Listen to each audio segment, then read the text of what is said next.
Hello everyone, back with my 14-inch Rockwell lathe today. What I'm showing today, you probably take some of the ideas and use them for any lathe. I've decided to move my linear scale from over here to where you see it now. The reason I put it over here was because it was easier. Just everything was easier than mounting it over here. But the problem with mounting it over here, there's two problems. Number one is you're not able to get your tailstock up as far as what you could. So it causes you to use more quill, which is not as stiff. The other thing is when the linear scale's over here, you cannot bolt a follower rest to here, which is fine. I don't have one, but I'm going to get one. So I decided it was time to move it. I'm working on just mounted a taper attachment that I found. And I figured I'm going to get this done and be done with it. It's a lot easier mounting it over here on this side. Number one is I had a nice machine surface with two holes already there where the follower rest goes. And what I simply done is just took some angle iron, squared it up, and bolted it onto here so it come up, over, and then I was able to connect it to this so it would work it. That was the main thing. And I actually had more width here too, so I was able to fit it in there more. As soon as I moved it over here, I had all kinds of stuff to do. I had to take the saddle off, machine this.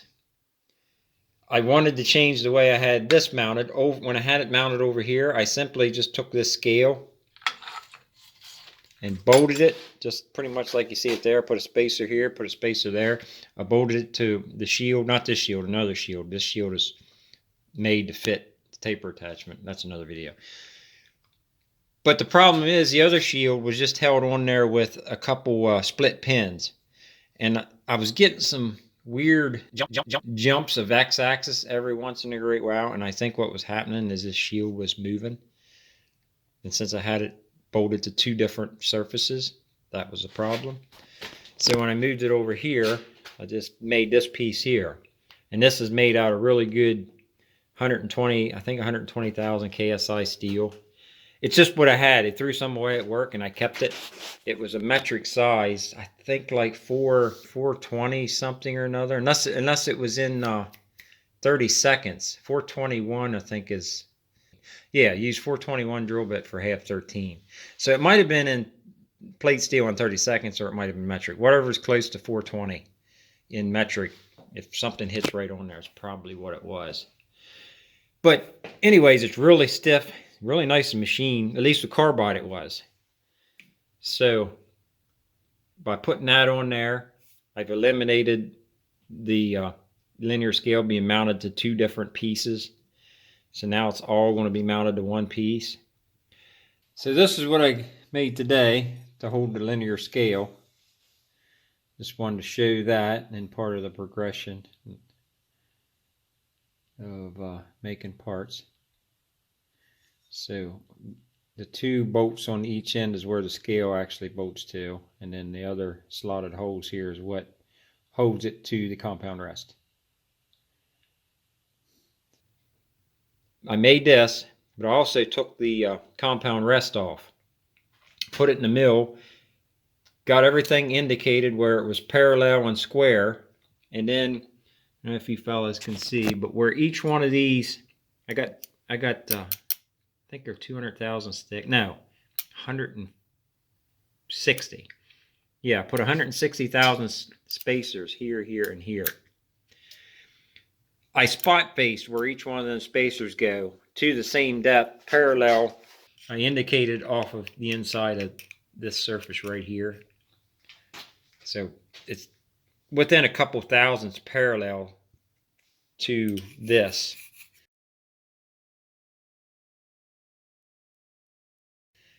That's going to help me out quite a bit. When I tried to bolt it on there before, because this being raw casting, it was twisting this way and all different ways, but now it's perfectly straight, both this way and this way. Another thing I had to do is when I had it over here, I had lots of width right here. So I was able to put this in there and set it down and have it so it would not stick above this surface. That's what I wanted to do over here. I did not want to stick it above this surface because I didn't want to create clearance issues going up under the chuck. So that was one of my had-to-haves, my stipulations. So in order to do that, I had to take the saddle off, put it in the mill, and I took a ball nose end mill and actually had to move. This edge here was originally like over here, and I moved it over about a 3/16 of an inch. I probably should have went a heavy quarter. And then that give this here room to go over and sit down in there, which I can actually just show you. Picture's worth 1,000 words.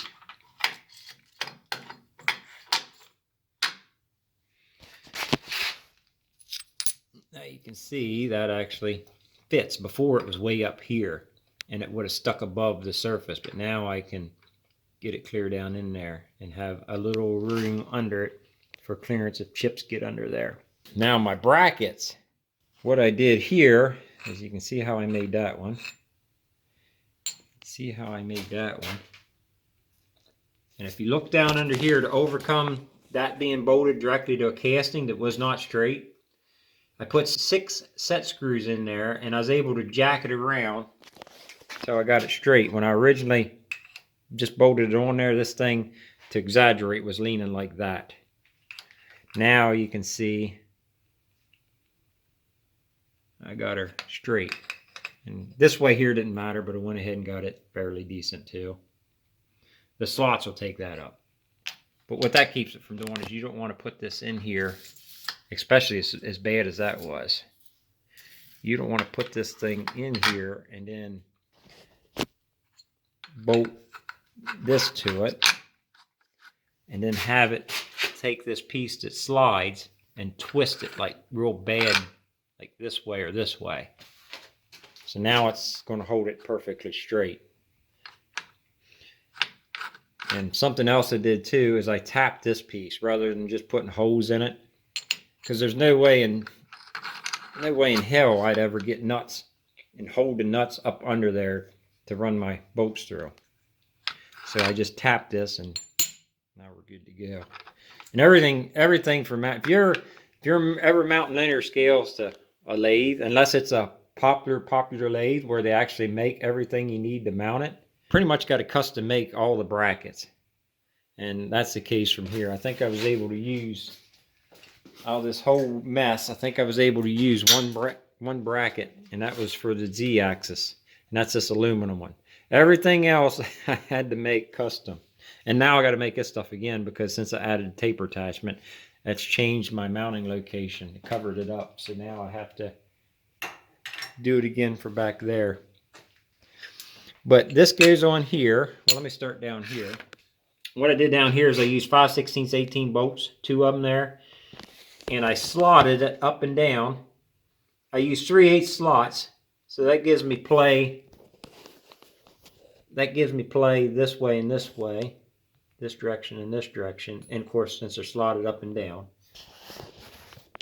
I use 9/32 end mill here with 1/4 bolts. That gives me 30 thousandths play this way and this way, and of course all kinds of play this way and this way. And of course put slots in here a little bit bigger than the holes is in here. And I got lucky with this because this is tapped, so I can just simply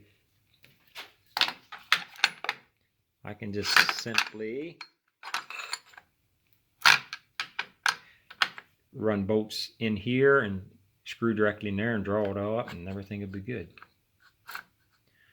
This here will get bolted. I put a 1/4 bolt like right about here, and that'll hold this wire, and we'll be good to go. And the shield goes on it. So anyways, let me get this thing bolted on there. I got to indicate it. I got to get it parallel this way, and I got to get it parallel this way. I've already had it on there once and took it back off. It should be about the same, but what it took before was two. Oh, I lost them. Oh, there they are. 2 7-Up can pieces worked perfectly to shim this out to get it where it was true. So hopefully I can just put them back in and tighten it down, and it'll be there again. So let me get this thing all put together, at least as far as this linear scale, and I'll show you what it looks like all put together. Alright, so I got it all indicated in, and I thought of something. Well, when I bolted this on, I thought of something that I didn't mention. I actually put 20,000 stick shims back behind this bolt back here, and the same at the other end. That way it's not hitting anywhere but here and here. It's only making contact. This is all free floating in the middle. I don't know if you have to do that or not, but I just wanted to make sure that nothing would bind up and twist this thing. But let me finish this thing up. I just wanted to mention that I put spacers in there. I don't know if you need to or not, but I figure it couldn't hurt. Give you 2 points of contact instead of a third in the middle here somewhere that could be bowing it. But being as how this is all machined, this is a machined surface and this is a machined surface, it probably should be all right. Everything's pretty straight, but just a little added thing I did. So let me finish buttoning this thing up. All right, so it is complete, mounted, indicated. I held my goal of keeping it with this surface. Actually, I got it a little bit below, and it's actually slightly angled toward the chuck, ever so slightly. So maybe if a drop of oil gets on there, eventually it'll run off the left side rather than headed toward the crack. So it worked out pretty good. So here's the shield that's going to cover everything up. The linear scale and the backing plate, everything. It'll cover everything up. I just figured I'd show it before I put it on there so I could show a more detailed view of it. The reason that's got bluing in there is because something was hitting when I shoved it down in there back in here. So I blued it to figure out where it was rubbing. But anyways, that's the cover for the X-axis scale. So there's what it looks like. And what I actually made that out of, I don't know if I mentioned it before, but I actually figured I'd pull a piece out and show you. It's this stuff. I don't know if that's garage door track or door track, like for sliding doors. It's something for the way it works. Or it might have even been for some kind of racking. But that's what I made that out of. But I think basically just 1.5 inch tube steel would have worked. I didn't have it. I had this. This was free. If it's free, it's me. If I take it to the first jaw here, like up to there, you can see it's not going to hit. If I take it to the second step, clear in here, it's still not going to, oops, shaving my jaw off. Still not going to hit. And even if I take it to the next step out, which I gotta crank this out. It's gonna take too long. I won't crank it, I'll just move it over where it needs to be. So there would be the next step, and as you can see down there, it's still not hitting. The only way I could get it to hit is to take this clear over to the chuck. Now it's going to hit, but then again, so is this. So I mean, can you get it to hit? Yeah, it's not foolproof, but generally it's not going to hit. It's when you're doing real close work that you'd be watching it, and I'd be watching it even if that wasn't on there. Is it going to hit this? It's just something you learn to do on a lathe, because you don't want to hit this or else you wind up with whatever somebody else does. And did I ever mention that bugs me? I think I mention it about every time. But anyways, worked out really good. Yes, you can mount it on that side on the Rockwell. And like I said before, it gives you the benefit. It allows you to pull your tailstock up closer. With that on there, it would have been, with the shield and everything, it would have been clear out to there, which causes you to use more quill than what you should have used, which is just not as stable. The closer you get your tailstock to your work, the better. And of course, with the linear scale mounted over here, you're unable to bolt on a follower rest because it bolts right there on this. So if you ever plan on using a follower rest, then you pretty much have to bolt it over here, or else you're going to have to make some sort of doodad that comes way out and up around it, which I wouldn't recommend doing that because it just makes it weaker. But anyways, that is the finished product of relocating my X-axis linear scale. Thanks for watching.